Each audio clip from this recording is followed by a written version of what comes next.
A traição. Fui transportada à ocasião em que Jesus comeu a Páscoa com seus discípulos. Satanás tinha enganado Judas e o havia levado a julgar ser ele um dos verdadeiros discípulos de Cristo. Seu coração, porém, sempre tinha sido carnal. Tinha visto as poderosas obras de Jesus. Com ele havia estado no decorrer de seu ministério e deixara-se convencer pelas provas esmagadoras de que ele era o Messias. Mas Judas era avaro e cobiçoso. Amava o dinheiro. Com ira deplorou o uso do precioso unguento derramado sobre Jesus. Maria amava o seu Senhor. Havia-lhe perdoado os pecados, que eram muitos, e ressuscitara dos mortos seu irmão muito amado. E ela entendia que nada era demasiado caro para conferir a Jesus. Quanto mais precioso fosse o unguento, melhor poderia ela exprimir a gratidão para com seu Salvador, dedicando-o a ele.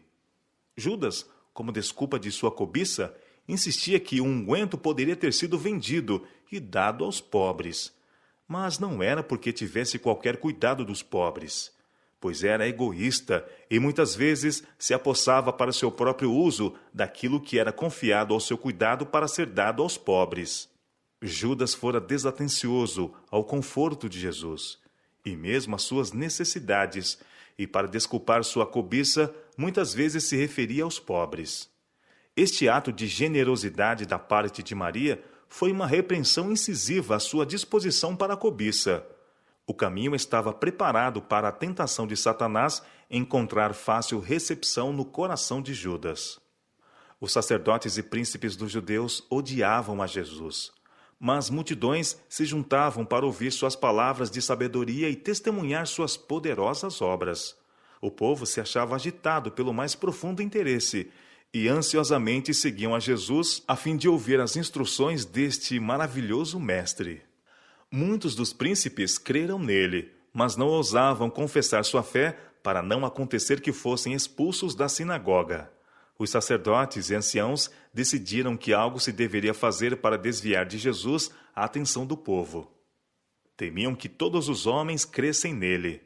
Não podiam ver segurança alguma para si. Haviam de perder sua posição ou matar a Jesus.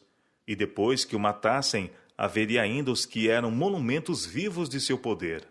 Jesus tinha ressuscitado a Lázaro dentre os mortos, e receavam que, se o matassem, Lázaro testificaria de seu grande poder.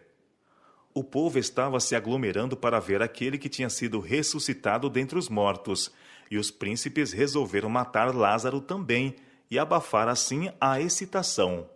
Então teriam de novo influência sobre o povo e o fariam volver às tradições e doutrinas dos homens, para dizimarem a hortelã e o cominho. Convieram em prender Jesus quando ele estivesse só, pois se tentassem prendê-lo em uma multidão, quando a mente de todo o povo nele estivesse interessada, seriam apedrejados.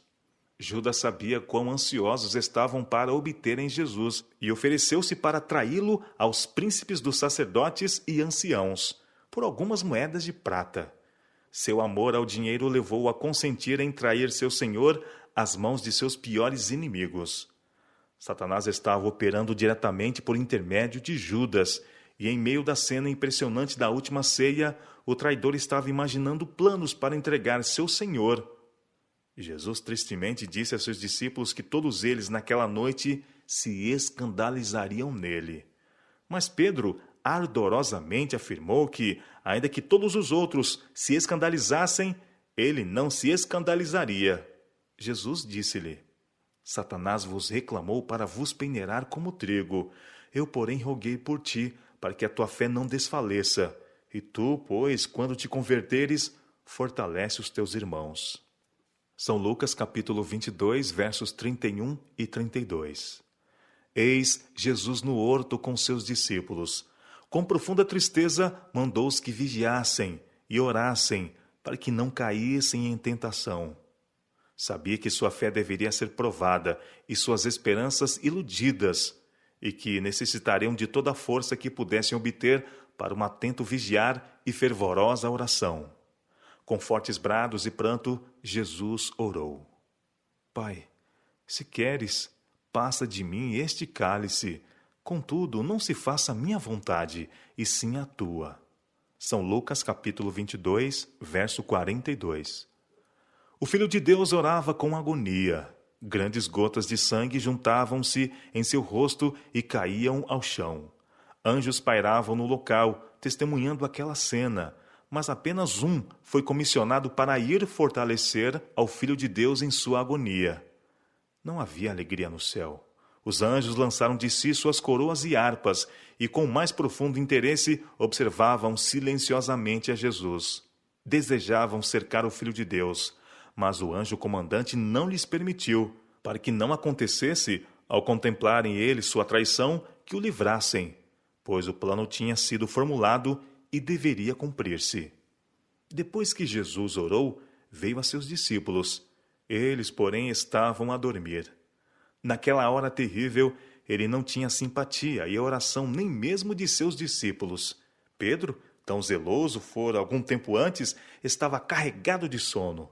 Jesus lembrou-lhe suas positivas declarações, dizendo: Então, nem uma hora pudestes vós vigiar comigo? São Mateus, capítulo 26, verso 40. 3 vezes o Filho de Deus orou com agonia. Então apareceu Judas com seu grupo de homens armados. Aproximou-se de seu mestre como de costume para o saudar. O grupo rodeou a Jesus, mas ali manifestou ele o seu poder divino quando disse: A quem buscais? Sou eu. Eles caíram para trás, por terra. Jesus fez esta pergunta para que pudessem testemunhar seu poder e ter provas de que ele poderia livrar-se de suas mãos se o quisesse. Os discípulos começaram a ter esperança, ao verem a multidão com seus varapaus e espadas cair tão rapidamente. Levantando-se e de novo cercando o Filho de Deus, Pedro arrancou a espada e feriu um servo do sumo sacerdote, cortando-lhe uma orelha. Jesus mandou que pusesse a espada em seu lugar, dizendo: Acaso pensas que não posso rogar a meu Pai, e ele me mandaria neste momento mais de 12 legiões de anjos? Vi que, ao serem faladas estas palavras, os rostos dos anjos se animaram com esperança. Desejavam, naquele momento, ali mesmo, rodear seu comandante e dispersar a turba irosa. Mas, de novo, a tristeza caiu sobre eles, quando Jesus acrescentou: Como, pois, se cumpririam as Escrituras, segundo as quais assim deve suceder? São Mateus, capítulo 26, versos 53 e 54. O coração dos discípulos também caiu em desespero e amargo desapontamento, ao deixar-se Jesus ser levado pelos seus inimigos. Os discípulos temeram pela própria vida, e todos eles o abandonaram e fugiram. Jesus foi deixado só nas mãos da turba assassina. Oh, que triunfo então houve para Satanás! E que tristeza e pesar entre os anjos de Deus! Muitos grupos de santos anjos, cada qual com um alto anjo comandante à sua frente, foram enviados para testemunhar a cena. Deveriam registrar todo o insulto e crueldade impostos ao Filho de Deus, e todo o transe de angústia que Jesus sofresse, pois os mesmos homens que se uniram nesta cena terrível devem vê-la toda outra vez, em